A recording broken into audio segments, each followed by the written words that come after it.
Hello students, हम लेके आए हैं केट 2024 स्लॉट 1 के सॉल्यूशंस। लास्ट दो वीडियो में हमने केट 2024 के मैथ्स के सॉल्व करवाए थे क्वेश्चन, जिसके अंदर बहुत अच्छे से हर क्वेश्चन की थ्योरी एक्सप्लेन की थी। उसी को हम आज कंटिन्यू कर रहे हैं और बच्चे हुए क्वेश्चन लेके आ रहे हैं। उसमें हम क्वेश्चन लेके आए हैं पहला क्वेश्चन क्या बोलता है बेटा, the surface area of a close rectangular box which is inscribed in A sphere.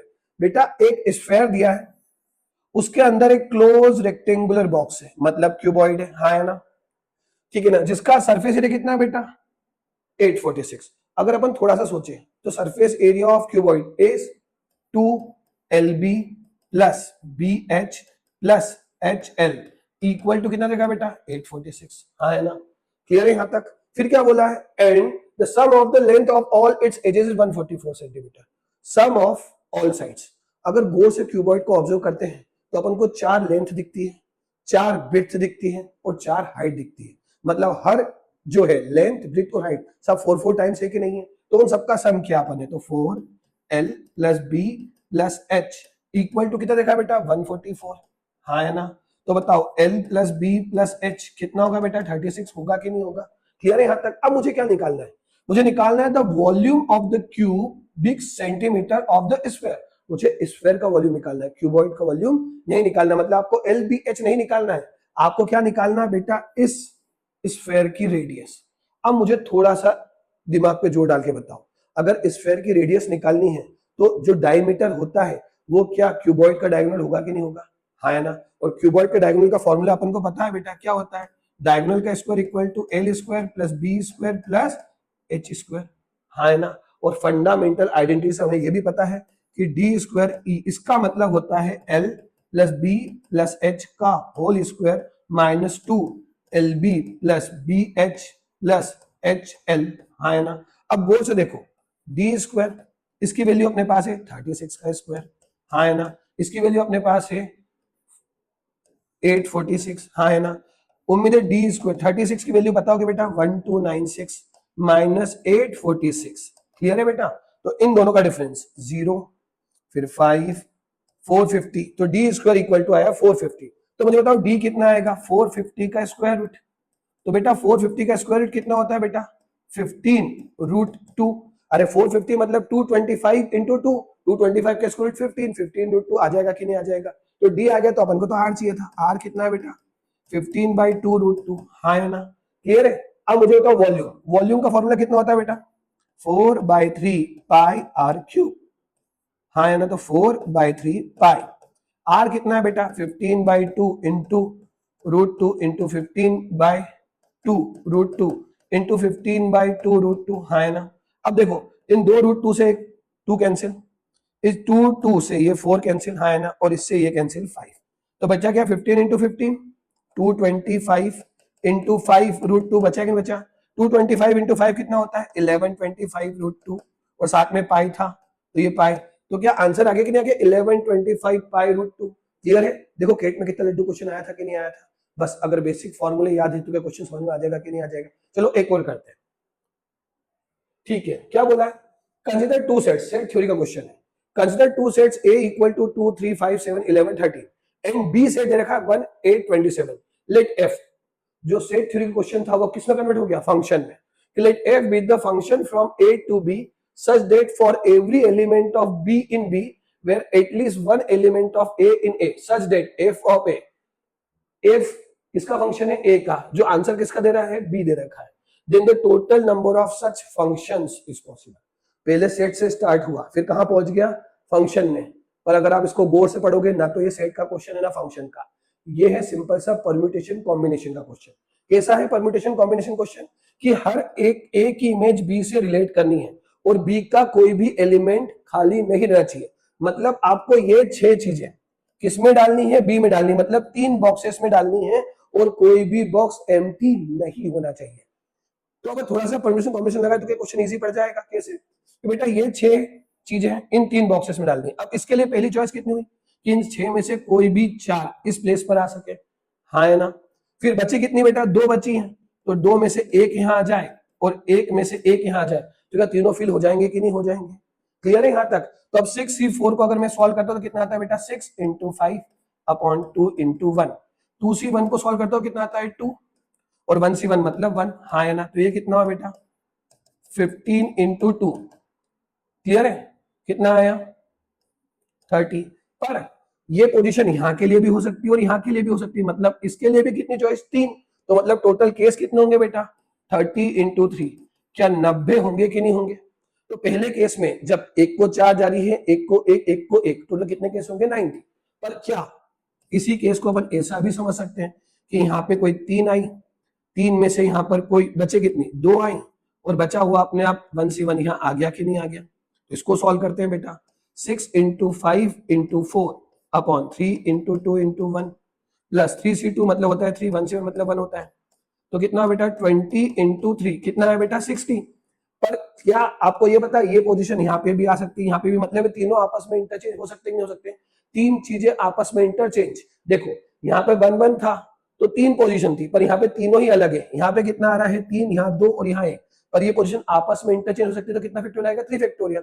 तो 60 इंटू 3 फैक्टोरियल मतलब 6, क्या आंसर 360 आएगा कि नहीं आएगा। तो पहला केस, दूसरा केस, और कोई केस बन सकता है। अरे हाँ, क्या देख रहे हैं अपन, तीनों में 2 2 आ जाए, हाँ है ना।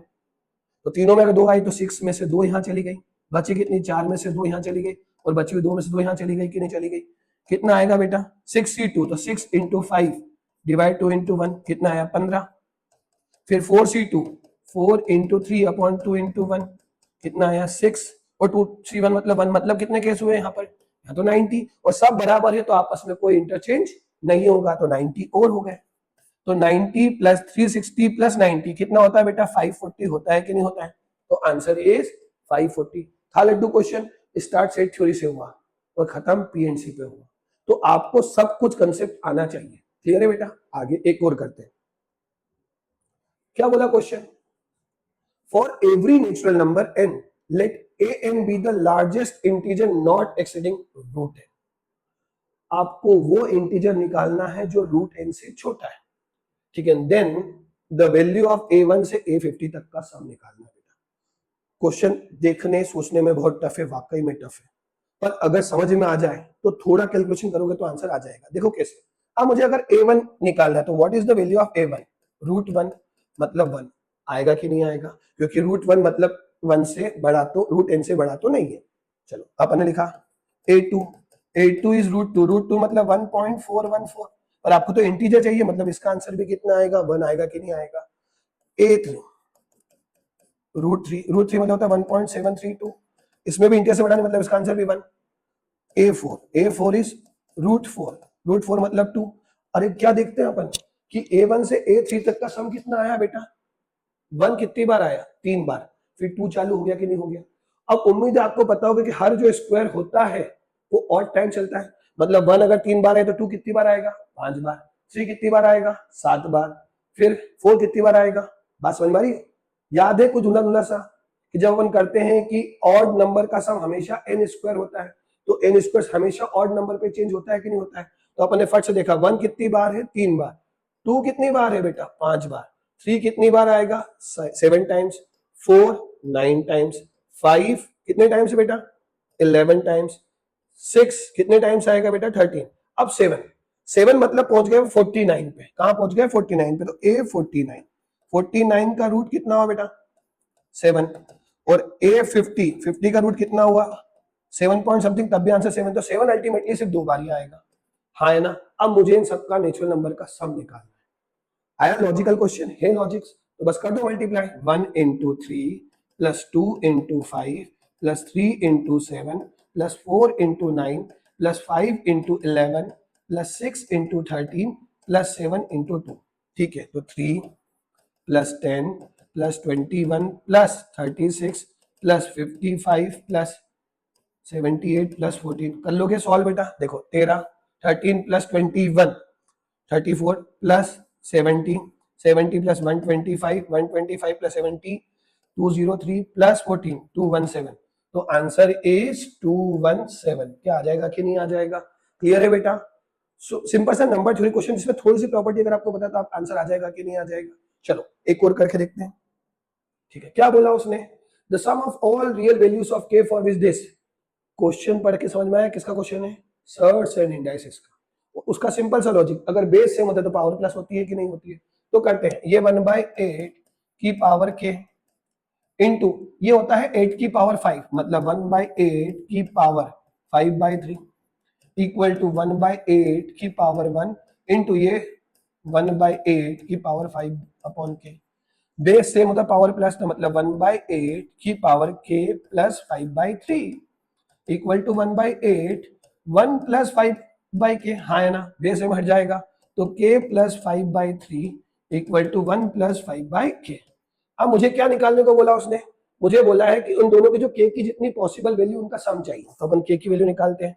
तो क्वाड्रेटिक इक्वेशन बनेगी बेटा 3k plus 5/3 equal to k plus 5/k, cross multiply कर दो, 3k square plus 5k equal to 3k प्लस 15, तो 3k square plus 2k minus 15 equal to 0।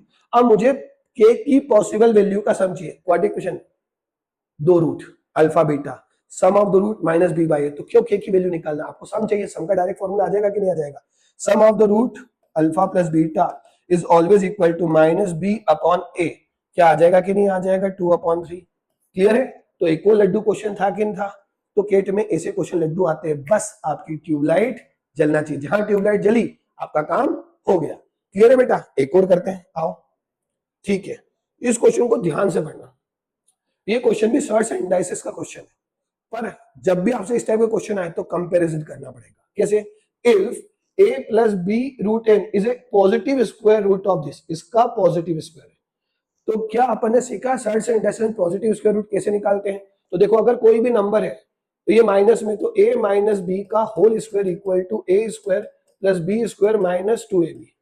अगर मैं किसी भी फंक्शन को इस पार्ट में कन्वर्ट कर दूंगा तो उसका स्क्वायर आ जाएगा, तो उसका स्क्वायर रूट आसानी से निकल जाएगा कि निकल जाएगा। मतलब कभी क्या कहना चाह रहा है, कभी कहना चाह रहा है इसको इस फॉर्म में कन्वर्ट करके किससे कंपेयर करो, a plus b root n से, तो क्या अपन को maximum possible value a b और n की आ जाएगी कि नहीं आ जाएगी। क्लियर है बेटा, तो अगर मैं थोड़ा सोचता हूं, इसको कंपेयर करते हैं, तो अपन लिखा 29 माइनस 12 रूट 5, क्या 2ab चाहिए माइनस में, तो सबसे पहले 29 को माइनस 2 इंटू 6 रूट 5 में कन्वर्ट कर दिया, तो ये a और b, अब a और b देखा तो a स्क्वायर 36 है, तो 29 पार्ट हो ही नहीं सकते, तो और एक काम करो, 29 माइनस 2 इंटू इसको लिखो 3 और इस 2 को अंदर लेके चले जाओ, तो 2 अगर अंदर गया तो कितना हुआ, 2 का स्क्वायर 4, 4 इंटू 5, तो 29 माइनस 2 इंटू 3 इंटू रूट 20, हाँ है ना। अब देखो इसके पार्ट होंगे 29 के, 20 का रूट 20 का स्क्वायर और 3 का स्क्वायर लिख दूं, रूट 20 का स्क्वायर प्लस 3 का स्क्वायर हो गया 29, हाँ है ना, माइनस 2a रूट 20, क्या फॉर्मूला आपके सामने है, a square b square 2ab, हाँ है ना, तो क्या होगा रूट 20 माइनस 3 का होल स्क्वायर, उसने पॉजिटिव स्क्वायर रूट बोला है, तो वैल्यू जो बड़ी होगी वो यहाँ आएगी, तो इसका स्क्वायर रूट कितना होगा बेटा, तो इसका स्क्वायर रूट होगा रूट 20 माइनस 3, हाँ है ना। अब मुझे किससे कंपेयर करना है, इससे, तो a plus b root n से कंपेयर करना है, तो कितना आएगा बेटा, माइनस 3 प्लस 1 इंटू रूट 20, हाँ है ना, तो a हो गया माइनस 3, b हो गया 1 और n हो गया 20। अब बच्चों के दिमाग में सर मैक्सिमम पॉसिबल बोला है, बेटा यही मैक्सिमम पॉसिबल है, अगर मैं इसको थोड़ा सॉल्व करने जाऊंगा ना तो माइनस 3 प्लस 2 रूट 5 भी लिख सकता हूं, पर अब b की वैल्यू मैक्सिमम नहीं होगी, n की वैल्यू मैक्सिमम नहीं होगी, तो क्या अपन ये अज्यूम करेंगे तो अपना आंसर मैक्सिमम नहीं होगा, मैक्सिमम होगा तभी जब n की वैल्यू सबसे बड़ी, तभी तो इन तीनों का प्लस बड़ा आएगा कि नहीं आएगा।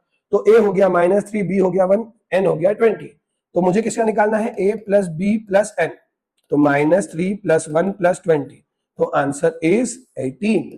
क्लियर है बेटा, कोई दिक्कत, सिंपल, थोड़ा सोचोगे आंसर आ जाएगा। क्लियर है बेटा, एक और क्वेश्चन करते हैं, आओ, क्या बोला, रेशियो प्रपोर्शन का क्वेश्चन, ये बेटा लास्ट ईयर भी आया था, मतलब ये क्वेश्चन 2 साल से रिपीट हो रहा है इस टाइप के क्वेश्चन, ठीक है। A fruit seller has a total 187 fruits consisting of apples, mango and oranges, उसके पास कितने टाइप के फ्रूट्स हैं, 3 टाइप के, कौन कौन से बेटा, Apple, mango and oranges.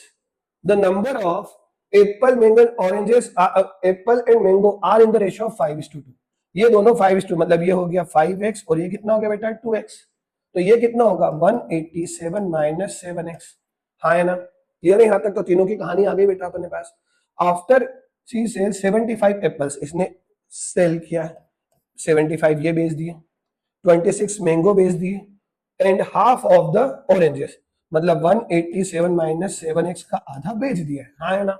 The ratio of the unsold Apple, याद रखना किसका दिया, अनसोल्ड का। तो देखो अनसोल्ड एप्पल कितना होगा बेटा 5x माइनस 75। हाँ है ना। एंड अनसोल्ड ऑरेंजेस, तो भैया आधे बेच दिए तो आधे बचे होंगे, तो आधे कितने बचे बेटा 187 माइनस 7x बाई 2। इन दोनों का रेशियो 3:2 दे रखा है। क्या इसको सॉल्व करोगे तो x मिल जाएगा कि नहीं मिल जाएगा, कैसे मिल जाएगा 5x minus 75 upon 187 minus 7x equal to 3/4। ये 2 का मल्टीप्लाई इधर हो जाएगा, 4 से मल्टीप्लाई किया 20x minus 300 equal to 3 into 187 minus 21x 41x equal to, देखो ये तीन उधर गया, तीन कॉमन लिया तो कितना आ जाएगा 187 प्लस 100 287 आ जाएगा कि नहीं आ जाएगा। 41 से क्या तो कितना आएगा बेटा 7 टाइम्स, तो x इक्वल टू 21। क्या x मिल गया कि नहीं मिल गया, जिसकी हमें तलाश थी x वो मिल गया हमें। x मिलने के बाद तो क्वेश्चन अपने आप सॉल्व हो जाएगा। क्या पूछा उसने, the total number of unsold fruit, unsold निकालना है ना कि सोल्ड निकालना है। अनसोल्ड निकालना है मतलब एप्पल कितने बचे, तो 5x माइनस 75, तो 21 यहां पुट किया तो 105 75 बचे, तो बचे कितने बेटा 30। 21 यहां पुट किया तो कितना आएगा बेटा 42 में से 26 बिक गए हैं तो बचे कितने बेटा 16। 21 यहां पुट किया तो 187 माइनस 147 अपॉन 2 40/2 तो कितना 20, तो ये 20 बचा है। तो 30 प्लस 20 50 प्लस 16, क्या 66 अनसोल्ड है कि नहीं है, तो उसके पास 66 फ्रूट्स आर अनसोल्ड। क्लियर है बेटा, पक्का एक एक क्वेश्चन समझ में आया। ठीक है, इसे अपना पूरा पेपर सॉल्व हो गया है बहुत इजी तरीके से। अगर आप सारे वीडियोस देखोगे तो आपको लगेगा कि स्लॉट 2024 में 1 में बहुत सिंपल क्वेश्चन आए थे जिनको अगर मैं थोड़ा शांति सोचूंगा तो आंसर अपने आप आ जाएगा। ठीक है बेटा, थैंक्स अ लॉट।